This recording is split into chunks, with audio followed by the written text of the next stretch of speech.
of view. What is it and why is it important? Welcome to another video in our series, Novel Writing Tips, an author's journey from conception to publication.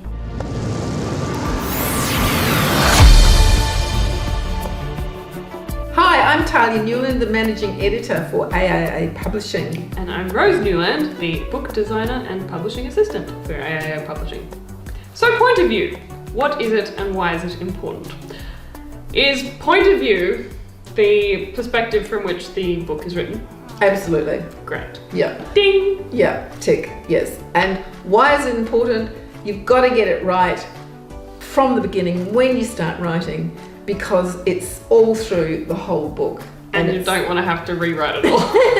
If you know whose eyes you are seeing the story through, when you write, the whole process is just much easier. And the other reason why it's important is because if you're not sure of whose point of view you're in, you can dance around, jump around from this point of view to the other point of view. It's called head hopping, and it's an absolute nightmare. It's also extremely lazy and poor writing. So this video is going to help you to avoid that trap. So, what are the different points of view? I mean, the obvious one is written from first person, which is if the book is saying I this, I that, and you're just in one person's head the whole time and you're seeing through their eyes, basically. That's right, yeah. Is that probably the most common? Easiest to write. It's the easiest to write. It's like you're writing a journal then, but Yeah. you're pretending to be someone else. Yeah, that's right. And, Yeah. and memoirs are written in that way. So, you know, I got up in the morning and I went and brushed my hair and closed my teeth, and then a demon came and I was... I'm bored. Yeah, when you write in first person like that, you really want to avoid using I all the time. So That makes... Yeah. yeah, so that's the trap you can fall into with first person. Usually you would have first person, one character the whole way through the book, but these days you can also break it into, say, two different characters, which can happen, say, in a romance.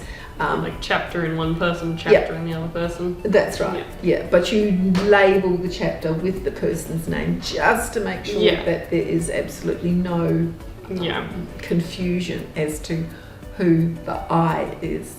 I, me, mine. Yeah.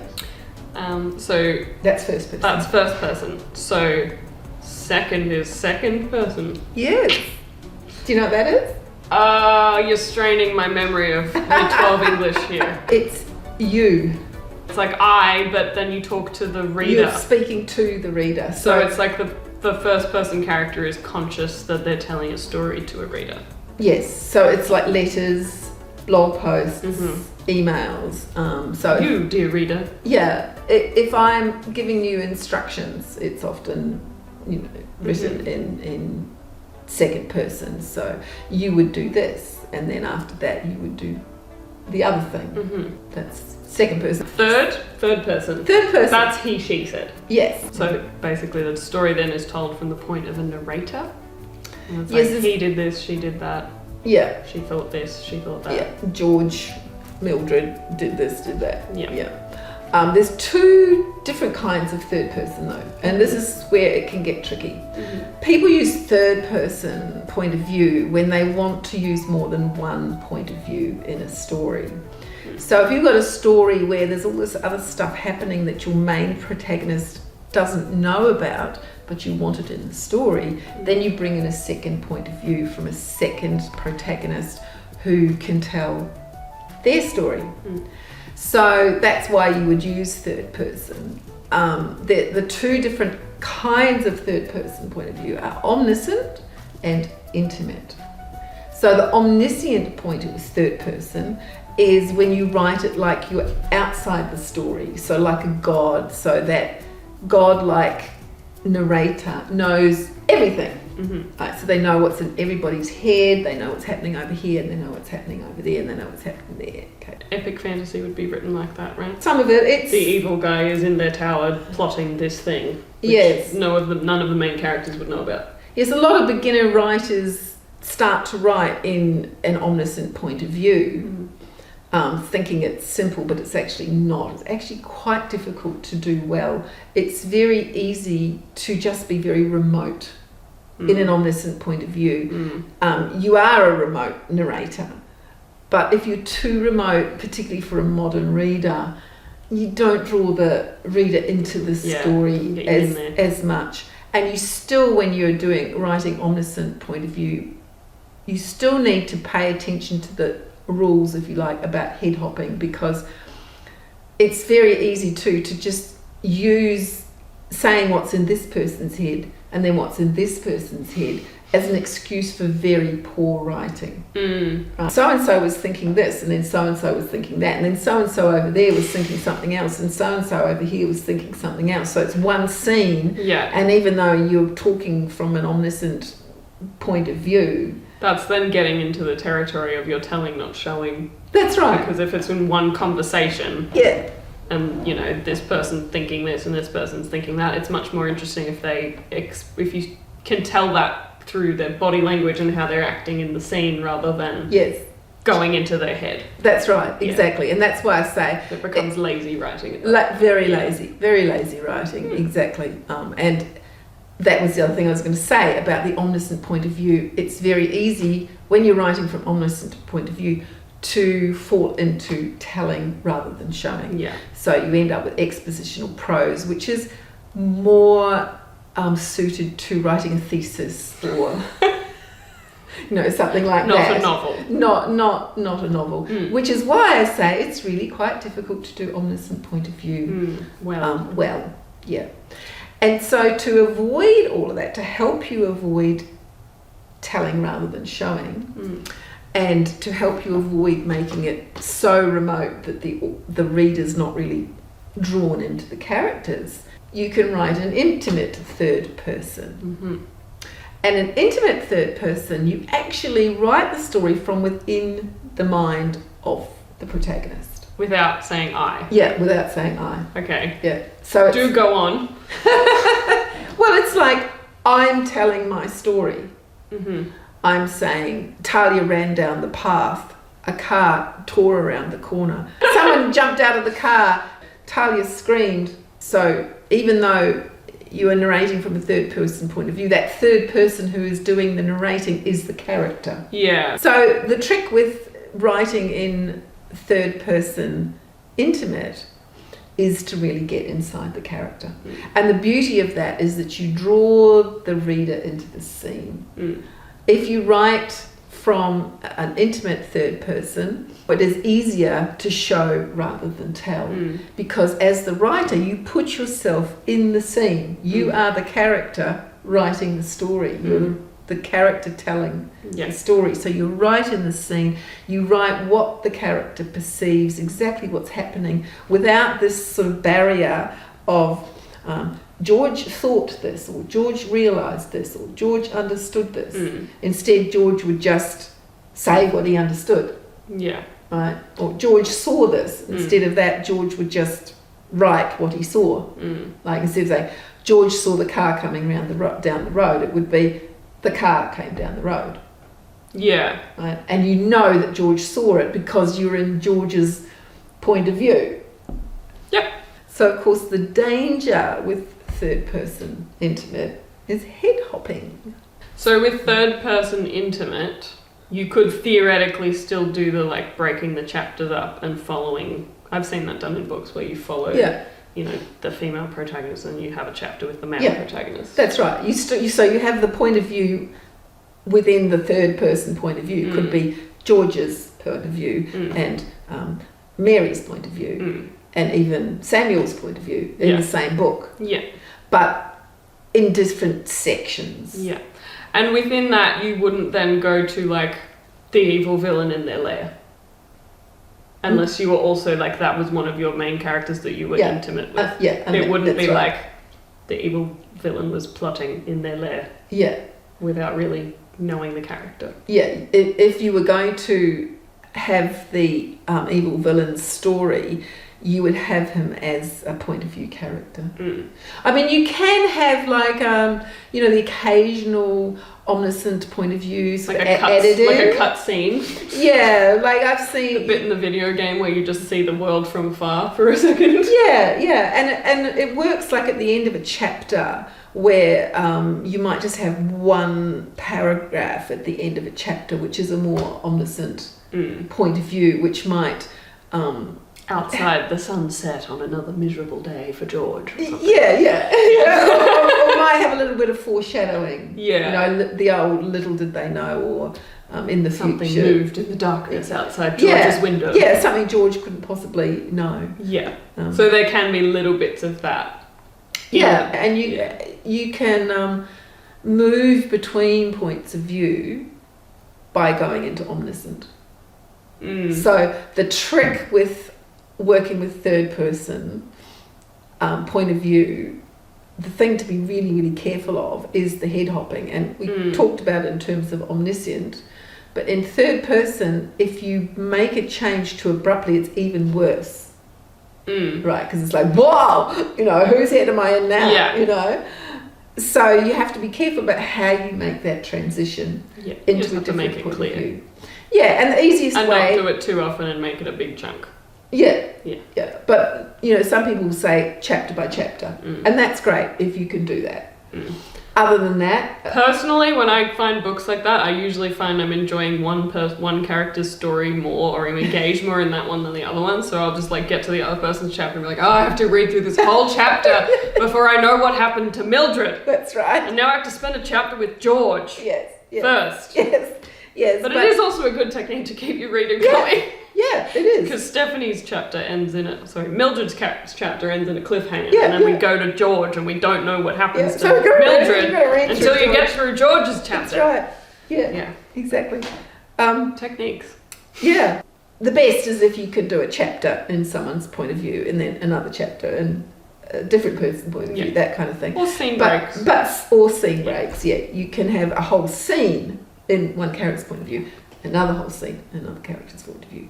And with scene breaks, little tilde or something in between to indicate that. But sometimes you do want to have different points of views within one scene. And that's when it can get really tricky. I would never do more than two.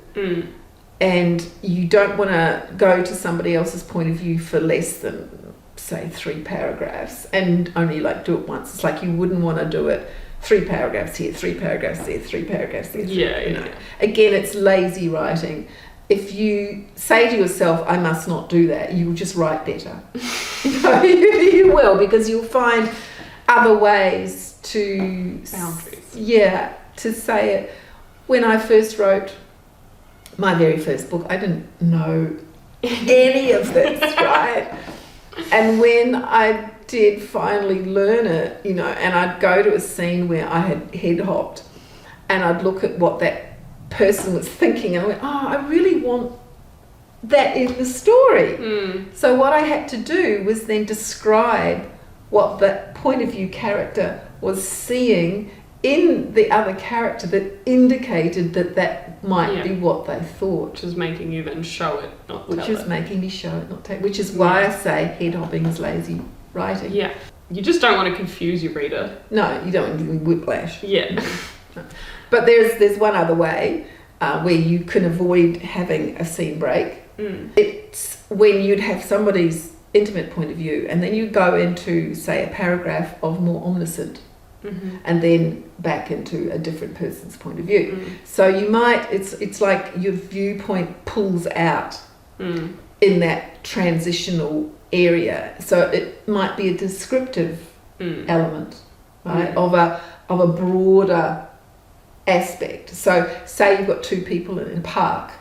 George and Mildred. And you're in George's point of view and you want to go into Mildred's point of view. The connecting bit could be the children playing on the playground, and somehow or other whatever it is that's happening there allows you to link between the two. So that's one way. It's tricky, right? But sometimes this comes naturally when you're writing, and it will work. The other one's a baton change, and that's when you're in, say you're in a room and you're in George's point of view, and then he leaves the room, and you're left with Mildred. So then you can naturally go into Mildred's point of view because she's still in the room.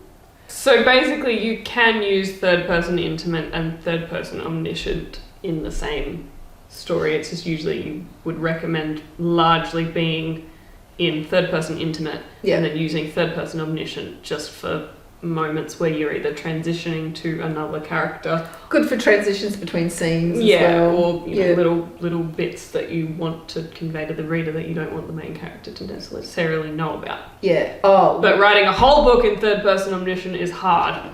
Yeah, and it's also can be quite dull. Yeah. Unless you're really skilled. Third person and intimate and third person omniscient, they seem to be like they're easy to combine or not combine. Would you ever put first person and second person in the same story? First and second, you could. For instance, if you had letters or emails in the book, that would be, you know, so like a written thing within a first person book. Oh, yeah, well, that happens a lot. Yeah. Other than that, you would be breaking the fourth wall, and that's it's very tricky to do well. It's usually quite jarring. First and third person, normally the answer to that would be no, don't do it. But you can. Really? You can do it, and I've seen it done, and I've done it myself. Oh, wow. Yeah. And I am going to wave it around again because... Shameless plug. Well, no, it's just, it is a good example of how you can do it. The central story is written in first person. The memories are in third person, and so is the story of the book that the character is editing, and so are the dreams and the past life experiences. So but as you've got rules around that, it's not like you're just going from I am George and I am walking down the street to George saw a parked car. Like that doesn't work. That's a definite no. And these are very definite sections. Yeah, so you can really clear split between those point of views and mix them up, but as long as there's defined rules, then they're always written in that point of view. Every time you go back to that section or category or whatever. And I've seen it done where the main story is in first person, that's the main character, but then the story of that character's grandma that they're revealing through her diary is in third person and set, you know, back 20, 30 years or something. Or like, you know, the story within a story where, you know, Wuthering Heights comes up again. You know, the main story is written in first person, but most of the book is actually her telling the story to this other guy, where she's talking about these other people. Anyway, that's confusing. But so it can be done, but you need to keep the sections clear. And you need to know the rules around them and keep your own restrictions in place so that you don't confuse the hell out of your readers. Yeah, that's right. So do you have any tips on... Because it feels like if I was writing a story, I might try and make it third person intimate because that seems like the best option, but then accidentally slip into omniscient without realizing it. Is there any way of like making sure that you're actually writing third person intimate? Yeah, just make sure that you're only writing what your point of view character can see, can feel, can know, can hear, can sense. So I, for instance, cannot know what someone else is doing in that room. Right? I cannot see my own face. So if you're writing Tahlia's face paled, you can't, because I can't see my own face unless I'm looking in a mirror.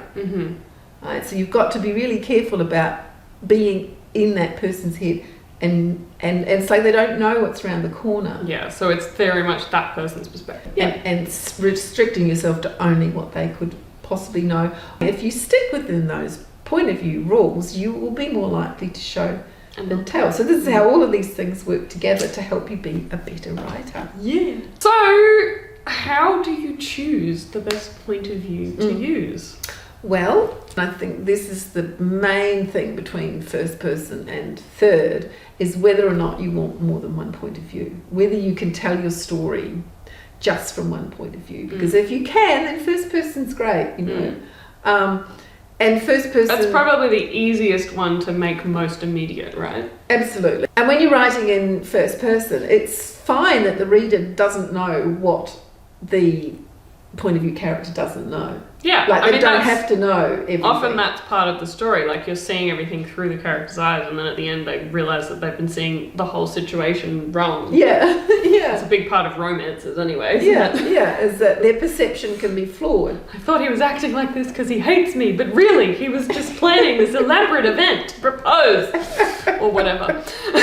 Yeah, so you don't have to have a lot of different point of views to tell your story. You might think you do, but you don't necessarily. And the bits that aren't known have this element of mystery about them. So, yeah, that can be part of the intrigue of the story. Yeah. So a big thing in choosing is whether or not you really need more than one point of view. And if you decide, yeah, you do need more than one point of view, then you have to decide how you're going to do that. And third person is generally the way that that's done. Cool. Yeah. So that's it. That's point of view. What they are and how to use them and what to avoid.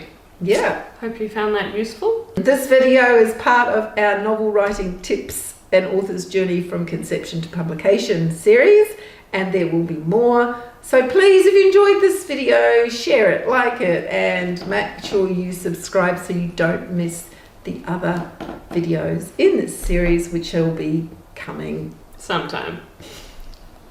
Bye. Bye!